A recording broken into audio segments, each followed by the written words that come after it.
Hello everyone, Kevin T. Rodriguez here from themoviewizard.com, and I am going to be doing my well-deserved and long-awaited follow-up to the DoorDash video, which chances are if you're watching this, it's because you saw that other video about how DoorDash screws the drivers. Well, I'm here to refresh you, not refresh, but to tell you more reasons why. Now, when it comes to these app things like Uber or Lyft or Postmates or DoorDash, you're not classified as employees, because you can get on and off whenever you want. You're flexible to work whenever you want, wherever you want, pretty much, as long as the service is there. And there's no minimum amount you have to work. You can work as little or as much as you so desire. That, despite my issues with some of Uber's pay cuts recently, what they have going in their favor when it comes to their employee and independent contractor status is that they are absolutely correct when they say that you can work whenever you want, and you don't even have to work a minimum or a maximum. So they definitely have you there. However, DoorDash's policy is pretty much solid proof that despite what they're trying to portray, they are... I'm sorry, I'll see if I can put the image up in the corner there, but this is an email I got from DoorDash OC Digest, which is amazing. They fired me for no reason and without warning and without telling me, and I still get the Digest email. Like that company really has it all together. And they wanted to refresh the no-show policy. So this is the no-show policy refresher. Please be mindful of this policy, especially during this holiday week. FYI, the email's a couple weeks old.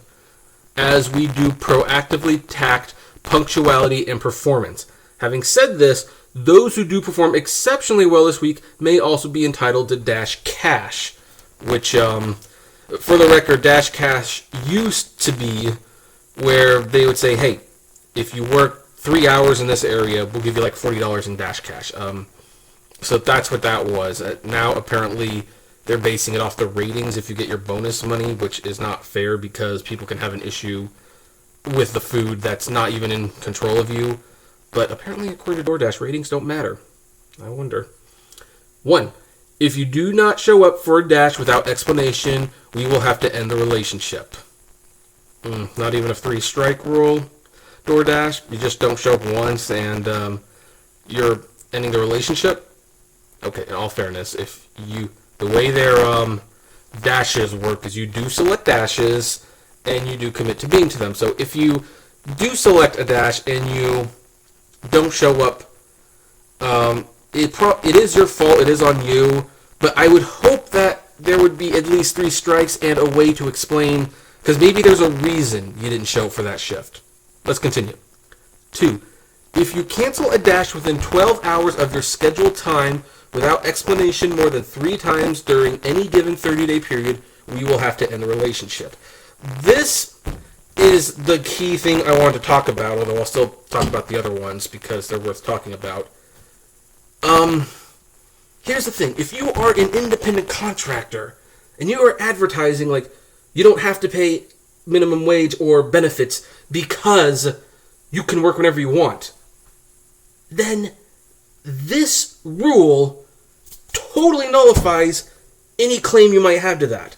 Yes, if you schedule a dash, you should show up for it if it comes there. However, you still should have some semblance of control over your day. I'm so sorry, my hair keeps getting in the way. You should, and like 12 hours, I can understand 2 hours, but things still come up. You are an independent contractor because you should not be beholden to a schedule. If you are beholden to a schedule, guess what? You are not an independent contractor. You are an employee. However, DoorDash wants to hold you chained to schedules and still not pay you the minimum wage and the benefits you deserve for working them. So, number 3, please make sure that you have all the correct items before you leave the restaurant. Fair enough.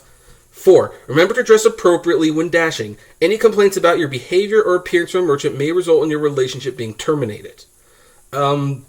Okay, but what if you're wearing, like, say, for example, a How I Met Your Mother t-shirt, and the person complains because they disagree with the morals on How I Met Your Mother.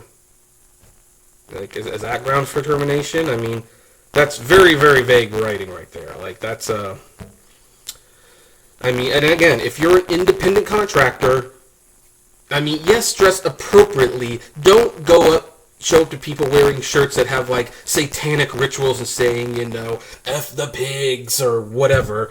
Like, don't do that. Use some common sense. However, if you are an independent contractor, in theory, you should be allowed to wear whatever you want.